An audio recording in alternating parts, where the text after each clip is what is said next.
A paz do Senhor a todos. Vamos nos colocar de pé para a gente iniciar o nosso culto de adoração ao Senhor. Senhor nosso Deus, muito obrigado, ó Pai, porque podemos estar na Tua casa para louvar e exaltar o Teu santo e bendito nome.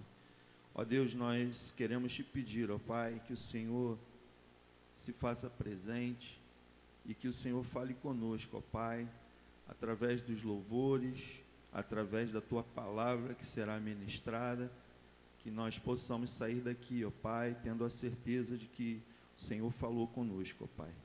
Muito obrigado, ó Pai, por cada vida que entrou aqui nesta manhã. Que seja, ó Pai, um culto abençoado, um culto, ó Pai, que saiamos daqui edificados. Muito obrigado por tudo, em nome de Jesus. Amém. Amém. Hoje, para nós, cristãos, é um dia muito especial, né? É um dia de relembrar o sacrifício que o Senhor fez por nós.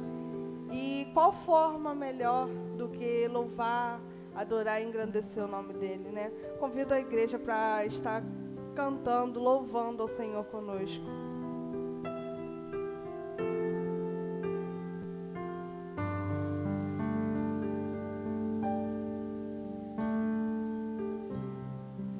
É bom te ter aqui comigo, Senhor, Senhor. É bom sentir o teu fluir,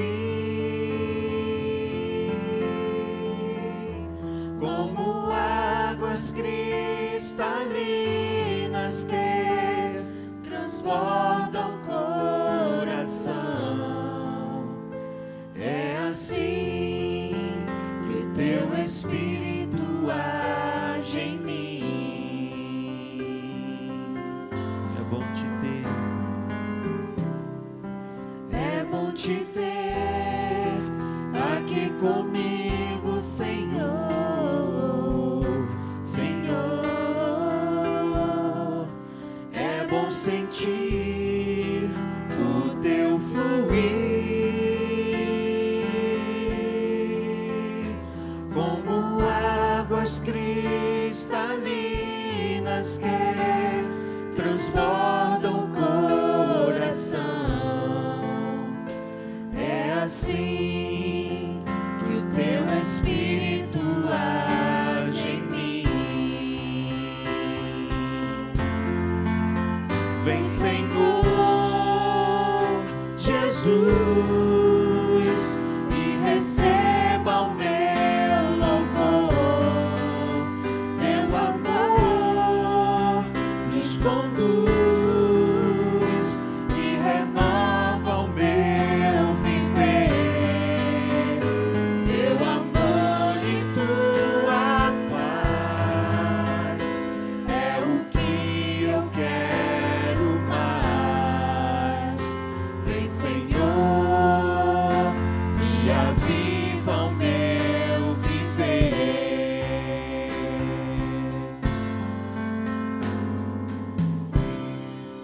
É bom te ter aqui comigo, Senhor, Senhor. É bom sentir o teu fluir,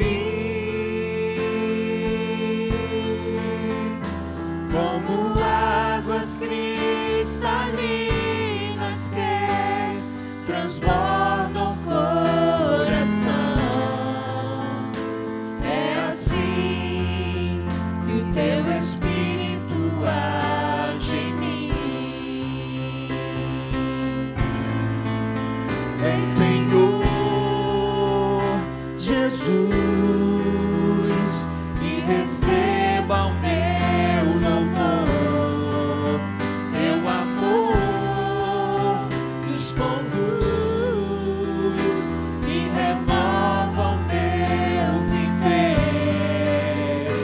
Teu amor e tua paz é o que eu quero mais. Vem, Senhor, e aviva o meu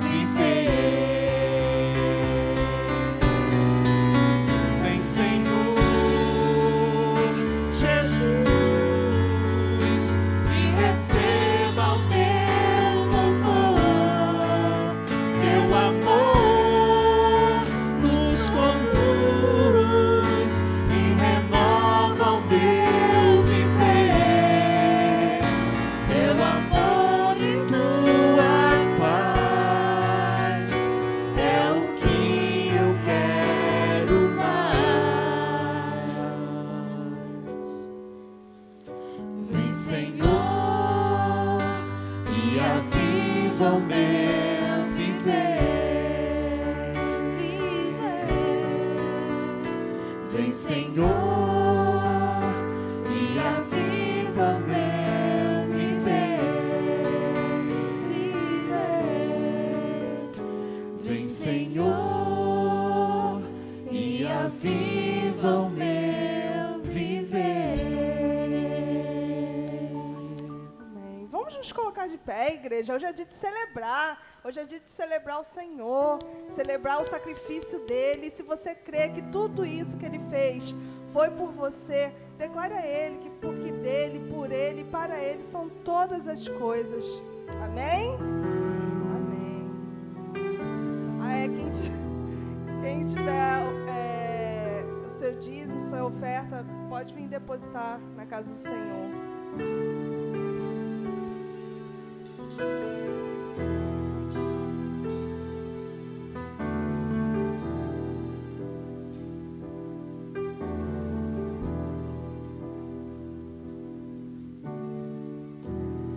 Porque dele, por ele,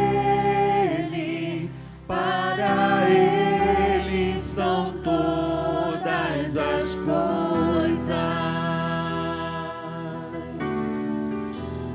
Porque dele, por ele, para ele são todas as coisas. Porque dele, por ele,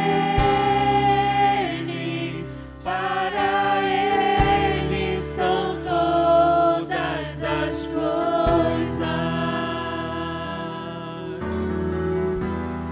Porque dele, por ele, para ele são todas as coisas. A ele a glória,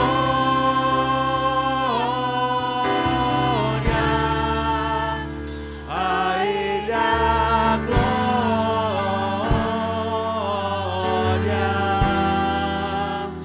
a ele a glória,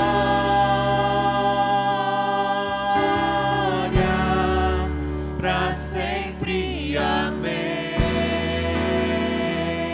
A ele a glória, a ele a glória,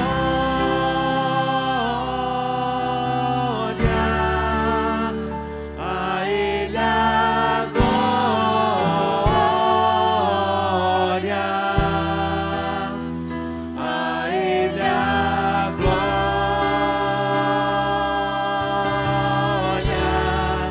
pra sempre. Amém.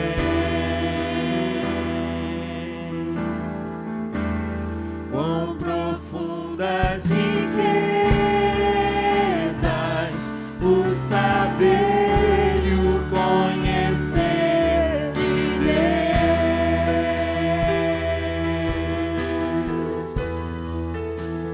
Quão insondáveis seus juízos e seus caminhos. Quão profundas riquezas o saber e o conhecer de Deus. Quão insondáveis seus juízos e seus caminhos. A ele a glória, a ele a glória, a ele a glória, pra sempre. Amém. A ele a glória, a ele a glória,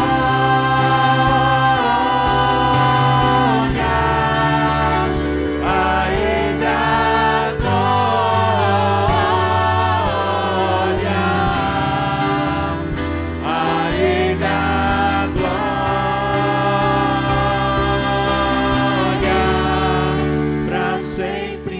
amém.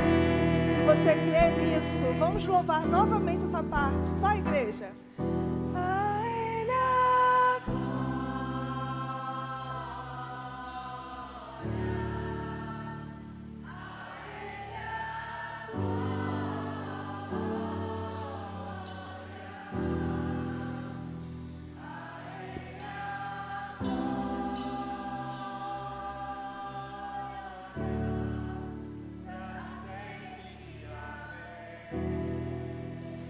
Aleluia, Jesus, a Ti a glória, a Ti a honra, a Ti o louvor, Senhor.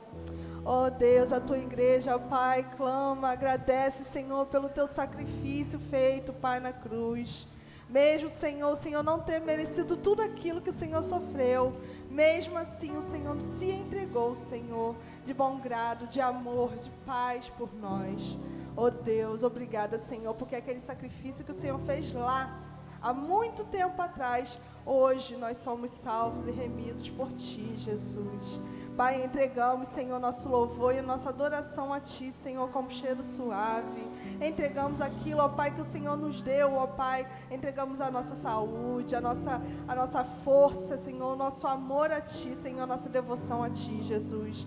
Obrigada, Senhor, obrigada por mais um dia, obrigada por mais uma oportunidade de estarmos aqui, Senhor, reunidos, Senhor, em Teu nome para Te adorar, para Te exaltar, Senhor, e para bendizer o Seu nome, Jesus. Obrigada, Senhor. Continue, Senhor, conosco, Senhor, e não nos deixe, ó Pai, jamais. Obrigada por tudo, em nome de Jesus. Amém.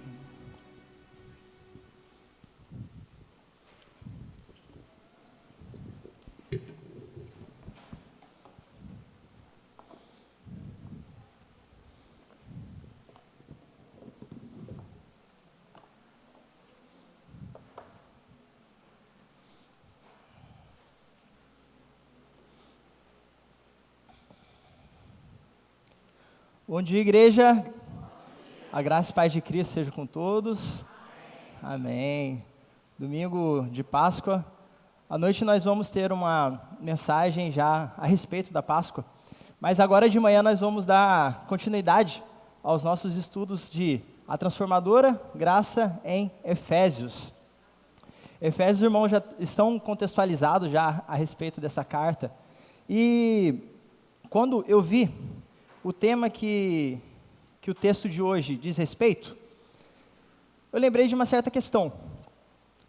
Quando, nos dias de hoje, se fala a respeito de uma palavra, uma imagem, que você ouve, que você vê, e que gera algum tipo de sensação, ou negativa, ou às vezes até positiva, te impulsionando para fazer algo, nós chamamos isso de gatilho.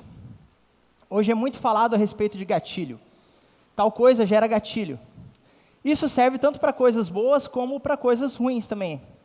Por exemplo, quando você vai ver a respeito de técnica de venda, os vendedores eles utilizam gatilhos para que você tenha uma reação na sua mente para te instigar a comprar algo. Por exemplo, ele vai te mostrar um produto, você vai procurar uma camisa, você vê uma camisa que você gosta. Se aquele vendedor falar que aquela camisa que você gostou é a última camisa do estoque, isso vai gerar um gatilho em você, vai despertar em você a necessidade de comprar. Se ele falar que, por exemplo, você está querendo ir numa apresentação do circo, quando você vê que aquela é a última semana do circo, você vai ficar louco, você vai pagar até mais caro, porque é a última semana. E esses são gatilhos que os vendedores utilizam para nos fazer comprar as coisas. Às vezes comparam preço de 200 por 150. Às vezes ele só subiu o preço, que nem no Black Friday a gente já ouve falar muito, tudo pela metade do dobro. Isso serve também para coisas ruins. Às vezes a gente ouve falar alguma coisa, isso gera uma sensação ruim na gente. A gente às vezes se fecha para aquilo, não quero nem ouvir falar. Às vezes fala política, nossa, não quero nem saber. Eu lembro que quando eu era novo, uns 12 anos mais ou menos, teve uma festa na rua da minha casa, com barraquinha, com churrasquinho. Não sei se os irmãos conhecem, aquele salsichão que se assa. Os irmãos conhecem. Aí eu com 12 anos, se hoje em dia eu já como mais do que deveria, com 12 anos então, não tinha problema de engordar, não tinha nada, eu queimava tudo. Aí eu lembro que eu comi uns 5 ou 6, mais ou menos. Eu lembro que eu fui até o limite. Mas ainda assim, mesmo sendo novo, à noite não aguentei. Eu devolvi tudo que eu tinha comido, passei mal. De tal forma que durante muitos anos, todas as vezes que eu ouvia falar de salsichão, ou então sentia o cheiro, passava às vezes na frente da barraquinha, nossa, isso trazia uma memória muito ruim, gerava uma sensação ruim. E quando eu fui pensar a respeito do tema do texto de hoje, eu vou confessar para os irmãos que esse tema, durante muito tempo, gerava um gatilho em mim. É um tema que por si só é bom, faz parte de todo o contexto bíblico do nosso dicionário teológico.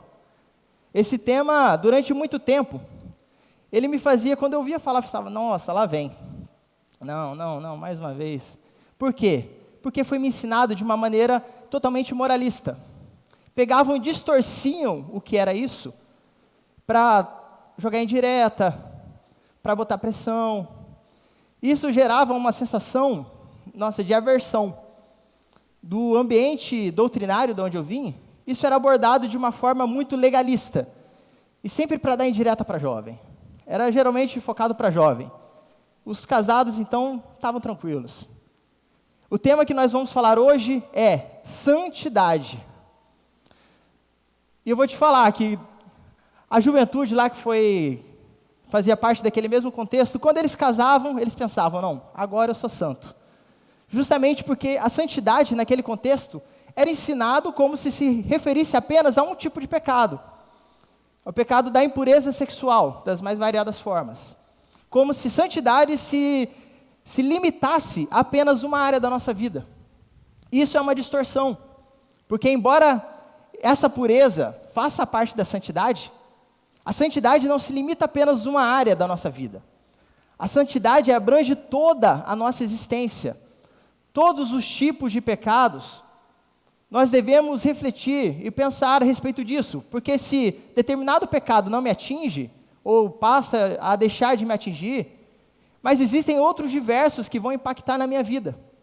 E quando eu comecei a aprender, quando eu fui ensinado de uma maneira mais correta, a respeito da santidade, então eu vi que a santidade não era algo legalista, moralista, não. A santidade faz parte da nossa caminhada com Cristo, da nossa transformação, fazendo com que sejamos semelhantes a Cristo. Faz parte da nossa caminhada espiritual, porque os irmãos bem sabem que sem santidade ninguém verá a Deus.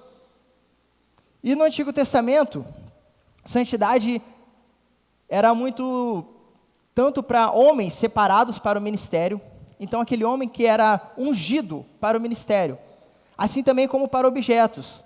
E Jesus mesmo vai falar que é o templo que santifica o ouro do templo, que é o altar que santifica aquela oferta. Já trazendo para o nosso entendimento a respeito da antiga aliança, lá no Antigo Testamento, que ser santo naquele contexto era algo, poderia ser um objeto, que era destinado para o serviço sagrado. Alguns homens eram santificados naquele contexto porque eles eram dedicados exclusivamente para o serviço no templo, para o serviço religioso. E já no Novo Testamento, nós não temos mais objetos sagrados, nós temos vidas. Aqueles que estão em Cristo são novas criaturas e passam então a serem chamados à santidade. Nós então passamos a ter o Espírito Santo em nós. E esse Espírito Santo vai nos transformando, vai nos santificando, e nós passamos então a buscar essa santidade. E essa santidade nós vamos ver a questão da amplitude e da profundidade dela em nossas vidas. E de como isso não é apenas uma burocracia religiosa, um jargão religioso, mas faz parte da nossa caminhada cristã. E vamos ver também que santidade não é apenas deixar de fazer aquilo que é errado, mas também fazer aquilo que é certo.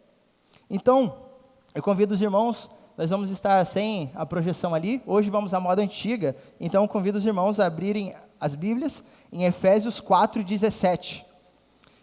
Já vou avisando que nós vamos até o 5:4, mas eu vou ser bem breve, e por isso nós não vamos focar muito nos detalhes aqui. Infelizmente, vamos ter que passar de forma mais rápida. Mas vamos pensar a respeito disso. Santidade, o que seria santidade para nós cristãos? Pois bem, vamos lá. Efésios 4, versículo 17, diz o seguinte: assim, eu lhes digo, e no Senhor insisto, que não vivam mais como gentios, que vivem na inutilidade dos seus pensamentos. Eles estão obscurecidos no entendimento e separados da vida de Deus por causa da ignorância em que estão, devido ao endurecimento do seu coração. Tendo perdido toda a sensibilidade, eles se entregaram à depravação, cometendo com avidez toda espécie de impureza. Vamos até aqui, depois a gente continua. Bom, aqui Paulo está falando aos Efésios, que você já ouviu falar, que eles ali estavam num contexto de idolatria, de perversão das mais diversas. Então, aquela sociedade ali, aquele contexto onde eles estavam, e do qual eles faziam parte, do qual eles partilhavam de tudo aquilo, outrora, era um ambiente totalmente pecaminoso, idólatra, pagão. Ali havia toda espécie de pecado, eles estavam rodeados por tudo isso. E Paulo vai dizer, então, não viva como eles. Em qual sociedade que você está cercado hoje? Qual sociedade que você vive? É uma sociedade que tem valores cristãos, que tem princípios? Ou é uma sociedade que cada um faz aquilo que bem entende, cada um faz aquilo que é mais prazeroso, que vai te gerar lucro, satisfação, sucesso? Hoje, quando nós vemos a sociedade, nós temos geralmente duas reações. Ou achar que a nossa sociedade hoje em dia é a pior que já teve em toda a história, mas nós vemos aqui que todos os problemas que nós temos hoje já existiam naquela época. A sociedade já era caída desde aquela época, de tal forma que tudo aquilo que é dito aqui se aplica na nossa vida hoje. Ou então, muitas das vezes, algumas pessoas vão pensar que a nossa sociedade é a mais evoluída, que hoje, na pós-modernidade, nós chegamos no ápice do conhecimento, da ciência, como se isso mudasse de alguma forma o nosso entendimento enquanto sociedade. As nossas instituições estão mais evoluídas, os direitos estão mais abrangentes. Mas dentro do nosso coração, o ser humano ainda carece de Deus, e por isso que comete todo tipo de maldade. E aqui está falando a respeito disso, da nossa perversão enquanto seres humanos caídos, e a sociedade onde estamos é uma sociedade caída. Mas nós devemos constantemente nos lembrar que nós somos chamados para viver de uma forma diferente, que o nosso viver deve ser diferente, que a forma como nós pensamos a respeito da vida, a respeito do próximo, a respeito do que é a igreja, a respeito do que é família, a respeito do que é o meu corpo, do que é a minha mente, do que é o ser humano, é uma forma diferenciada. Eu não olho para o próximo como um objeto, como alguém que é apenas uma escada onde eu piso para subir, para chegar a um outro degrau, mas eu olho o próximo com os olhos de Cristo. Versículo 20. Todavia, não foi isso que vocês aprenderam de Cristo. Preste atenção todas as vezes que fala de Cristo Jesus, para ver como é cristocêntrico aquilo que Paulo fala. De fato, 21, de fato, vocês ouviram falar dele, e nele foram ensinados de acordo com a verdade que está em Jesus. Quanto à antiga maneira de viver, vocês foram ensinados a despir-se do velho homem, que se corrompe por desejos enganosos, a serem renovados no modo de pensar, e a revestir-se do novo homem, criado para ser semelhante a Deus em justiça e em santidade provenientes da verdade. Até aqui. Aqui é uma ilustração muito boa. Quando nós pensamos a respeito do que é santidade, a respeito daquilo que seria o nosso processo de santidade ao longo da nossa vida cristã, essa é uma ilustração que Paulo nos traz, que justamente nos dá uma visão bem clara do que seria santidade. Lembrando que santidade não se diz respeito apenas àqueles que estão iniciando na vida cristã. essa nossa luta, esse nosso processo vai durar até os nossos últimos dias. De tal forma que se você é o novo convertido, se você é crente há 1, 2, 3 anos, ou se você já tem mais de 50 anos já de evangelho, se você já tem seus 70 e poucos e viveu a sua vida inteira na igreja, ainda assim a santidade faz parte da nossa caminhada. Esse processo onde nós vamos, que nem o apóstolo Paulo ilustra, nós vamos nos despindo do velho homem e nos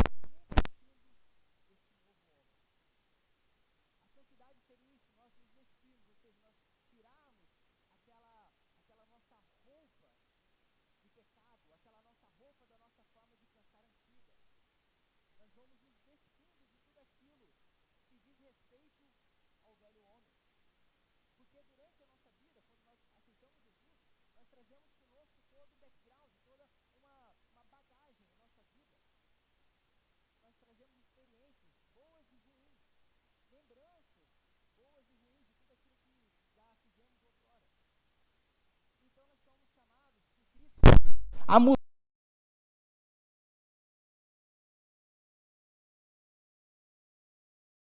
Não existe aquele ditado, né, de que nasci assim e vou morrer assim.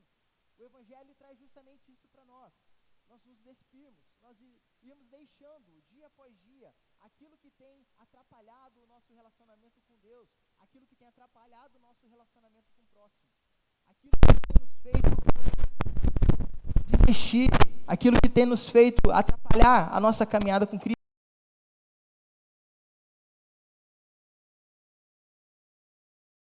Esse tipo de coisas que nos atrapalham, porque cada pessoa sabe onde o seu calo aperta. Para mim, eu vou ter uma noção um pouco melhor a respeito de mim mesmo.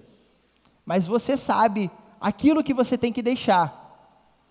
Você sabe aquilo que você tem que mudar. Aquilo que você tem que ressignificar. Aquilo que você tem que deixar de fazer, assim também como aquilo que você tem que começar a fazer. Uns vão orar com mais facilidade, os outros vão precisar buscar mais porque sabem que aquilo é preciso. Alguns vão precisar doar com mais generosidade, outros já não se apegam a nada. Alguns vão precisar ler a Bíblia, vão lutar muito mais para ler a Bíblia, porque sabe que tem uma dificuldade, dá um sono. Já outros é tranquilo. Por isso que nós devemos nos analisar e pensar, o que eu tenho que deixar de fazer e o que eu tenho que começar a fazer? O que eu tenho que me despir, deixar para lá, deixar isso embora?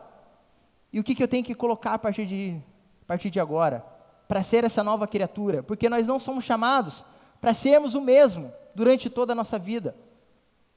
Eu não posso olhar para mim mesmo de um ano atrás e olhar para mim hoje e pensar, não, é o mesmo cara. Ele busca a Deus da mesma forma, comete os mesmos pecados, mas eu tenho que conseguir ir progredindo na fé, e crescendo na fé, amadurecendo na fé. E a santidade faz parte disso. Não como um jargão religioso, a santidade apenas por falar, mas a santidade é justamente esse nosso processo, de nos despirmos do velho homem e nos revestirmos do novo. E também vemos que nós somos criados para ser semelhantes a Deus em justiça e santidade. Isso daqui no versículo 24. Você foi criado para ser semelhante a Deus. Nós vemos lá em Gênesis, quando se fala a respeito de que o homem foi criado à imagem e semelhança de Deus. E quando se fala homem, evidentemente, homens e mulheres feitos à imagem e semelhança de Deus, carregando em si essa imagem de Deus, essa potencialidade para raciocinar, para criar, para elaborar, com a capacidade de julgar, com a capacidade moral.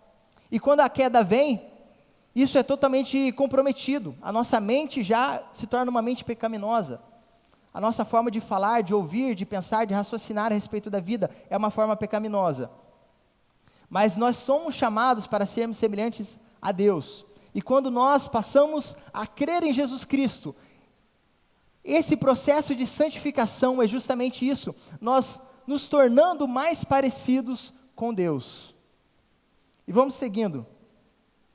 A partir do 25. Aqui é uma série longa, eu vou lendo e os irmãos vão pensando e depois podem ler com mais calma em casa.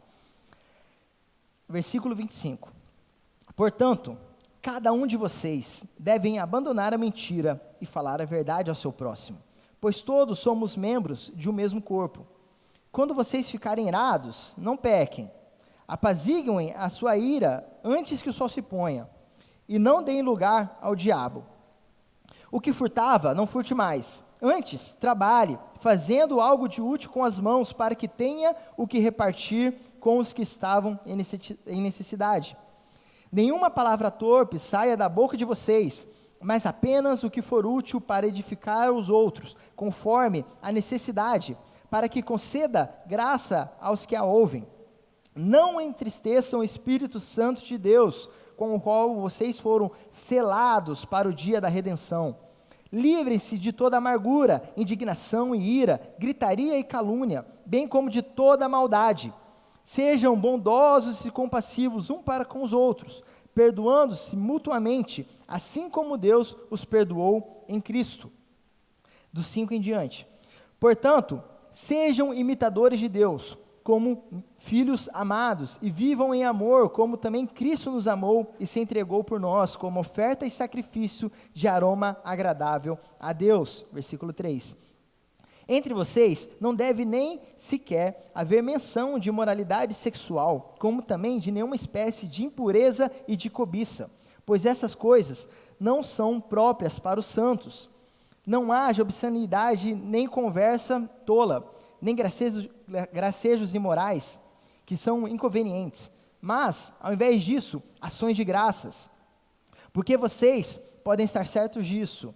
Nenhum imoral, ou impuro, ou ganancioso, que é idolatria, tem herança no reino de Cristo e de Deus. Ninguém os engane com palavras tolas, pois é por causa dessas coisas que a ira de Deus vem sobre os que vivem na desobediência. Portanto, não participem com ele dessas coisas. Ou seja, aqui nós vemos claramente a respeito da amplitude do que é ser cristão, do que é ser santo em Cristo Jesus. Veja que quando nós focamos e linkamos, conectamos santidade apenas com algum tipo de pecado, nós estamos reduzindo o que é santidade, nós estamos distorcendo, porque ter uma vida santa não se limita apenas aos nossos relacionamentos aqui dentro da igreja, não se limita apenas ao relacionamento conjugal, não se limita apenas ao seu relacionamento com o seu patrão ou o que quer que seja, mas santidade é amplo e abrange toda a nossa vida, toda a nossa existência. Eu listei aqui, tentei listar pelo menos os pecados que dizem respeito aqui nesse texto.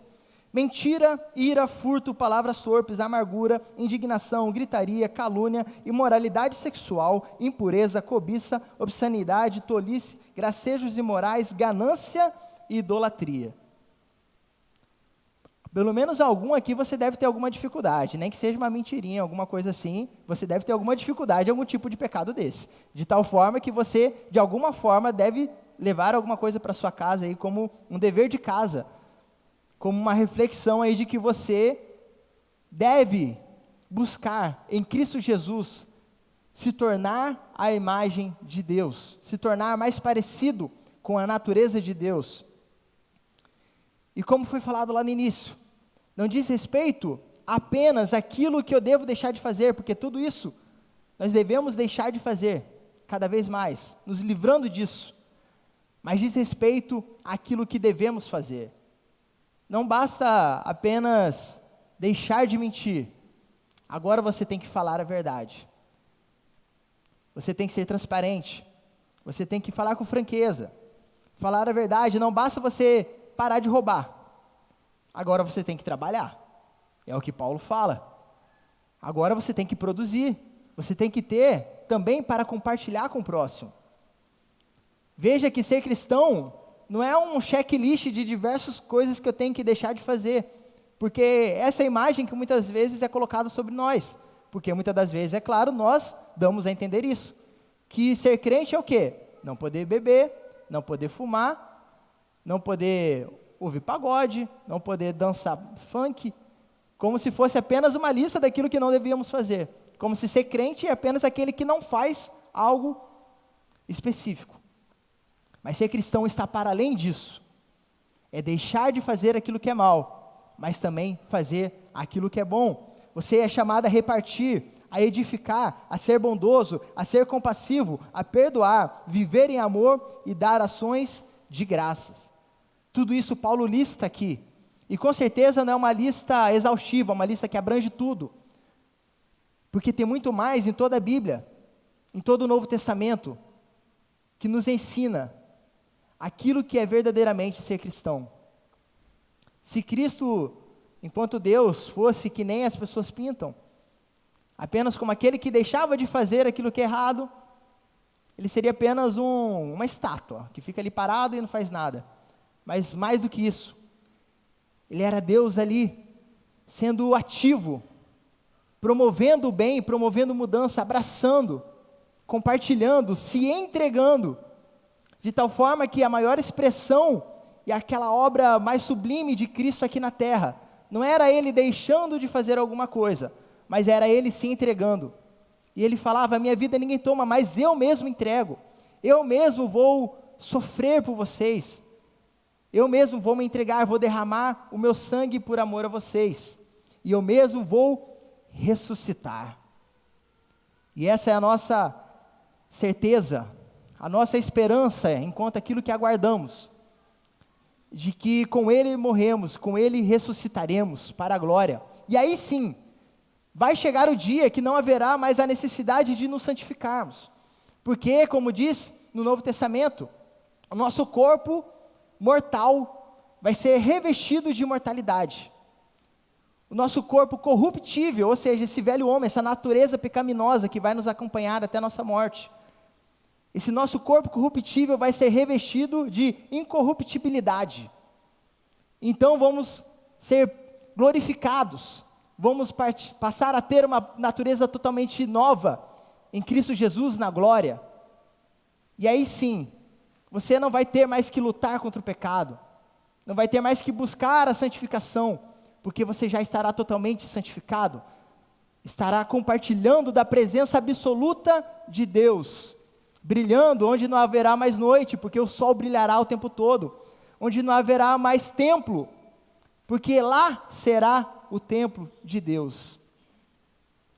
Essa é a nossa esperança, essa é a nossa certeza de que essa santidade não diz respeito apenas ao presente, mas diz respeito à eternidade. Que eu não faço com dor, não faço com peso da obrigação, mas faço com o desejo de me parecer com aquele que amo. Porque assim como uma criança que admira e ama muito seu pai, ela quer se parecer, ela acaba copiando os jeitos, os trejeitos, a forma de falar, a profissão, e quer parecer com ele, porque é o seu referencial. Da mesma forma, nós que amamos a Cristo, queremos parecer com Ele. Da mesma forma que aquela pessoa que tem um ídolo, um fã que adora, que gosta de um ídolo, e ela quer falar que nem ele, quer se vestir que nem ele, quer ser como ele. Mais ainda nós, que temos a Cristo Jesus como nosso Deus, nós devemos buscar cada dia mais parecer com Ele, não por obrigação, mas porque eu amo, e eu vou me tornando aquilo que eu amo. Se eu amo o pecado, eu vou me tornando cada vez mais pecaminoso. Se eu amo a mim mesmo, eu vou me ensimesmando e vou me distorcendo e vou criando a mim mesmo como ídolo. Aquilo que eu amo é aquilo que eu vou me transformando. E se eu amo a Cristo Jesus, eu vou me transformando conforme Ele. E para fecharmos, a partir do 5:8, porque outrora vocês eram trevas, mas agora são luz do Senhor, e vivam como filhos da luz, pois o fruto da luz consiste em toda bondade, justiça e verdade. E aprendam a discernir o que é agradável ao Senhor. Não participem das obras infrutíferas das trevas, antes exponham-nas à luz, porque aquilo que eles fazem oculto, até mencionar, é vergonhoso. Mas tudo o que é exposto pela luz torna-se visível, pois a luz torna visível todas as coisas. Por isso é que foi dito: desperta, ó tu que dormes, levanta-te dentre os mortos, e Cristo resplandecerá sobre ti. E até aí é o nosso texto de hoje. Viva na luz, viva como alguém que não tem do que se envergonhar. Se há coisas que você faz, que se a sua esposa descobrisse, você ficaria envergonhado, repense sobre isso. Se você faz algo que se o seu filho soubesse, envergonharia o seu filho, você ficaria envergonhado, porque o seu filho descobriu aquilo que você faz, você não está vivendo na luz. Se há algo que fazemos, que se tornasse público, nós nos envergonharíamos, então é algo que nós devemos repensar. Será que isso realmente é certo? Será que eu devo continuar fazendo isso? Com medo de que eu seja descoberto? E tantas coisas, é claro que todos nós temos aquilo que nós não queremos que seja descoberto, isso é comum a todos nós, mas é justamente essa forma de pensar, de refletir a respeito daquilo que eu mais me envergonho, ou me envergonharia publicamente, ou me envergonharia para minha família, para as pessoas que amo. É isso justamente que eu tenho que pensar, e trabalhar, e buscar em Cristo Jesus a força para abandonar, vivendo na luz, como quem não tem do que se envergonhar. E de tudo isso que foi dito, lembre que santidade, ser santo, é ser semelhante a Jesus Cristo. Nós somos chamados aqui a ser imitadores de Deus. E Paulo fala outrora também, sejam meus imitadores como eu sou de Cristo. Ou seja, ser santo é ser semelhante a Jesus. Quando vai falar que Jesus é a imagem visível do Deus invisível. Imitar a Deus é imitar a Jesus Cristo. Então, ser semelhante a Deus, ser semelhante a Jesus, é o que é ser santo verdadeiramente. Eu te convido a orar comigo, pedindo a Jesus Cristo que nós venhamos ser santificados dia após dia. Pai amado, nosso Deus soberano, que nos tirou das trevas e nos chamou para a luz, que nos tirou do fundo do lamaçal do pecado, da condenação, e nos chama para a salvação, nos chama para sermos santos. Nosso Deus santo, santo, santo é o Senhor. A Ti oramos, Deus. A Ti oramos porque sabemos que pelas nossas próprias forças jamais poderíamos, Senhor, parecer mais contigo. Jamais poderíamos ser santificados se não for a ação do Seu Espírito Santo em nós.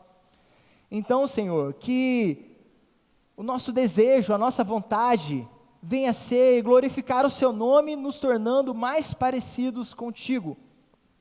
Nos ajude, Senhor. Nos ajude, meu Pai, a nos despirmos de todo o pecado, de toda essa natureza corrompida, meu Pai. Que o Espírito Santo haja com liberdade em nossas vidas, em nosso caráter, em nossa forma de pensar, naquilo que vemos, naquilo que assistimos, naquilo que ouvimos, naquilo que falamos, naquilo que consumimos, na gestão do nosso tempo, dos nossos recursos materiais, em tudo que fazemos, Senhor, em toda a extensão do nosso ser. Nos ajude a parecermos com Jesus Cristo.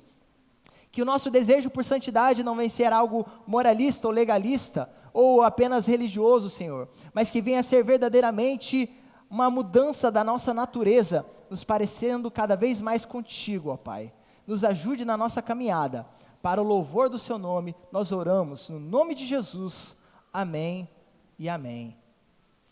Agora nós vamos para o momento da EBD, e vai ser classe única, e aí eu vou convocar os professores da EBD para descerem comigo, aí podem descer todos, para a gente ver a lição junto, e a gente depois fazer e ver quem vai dar as aulas.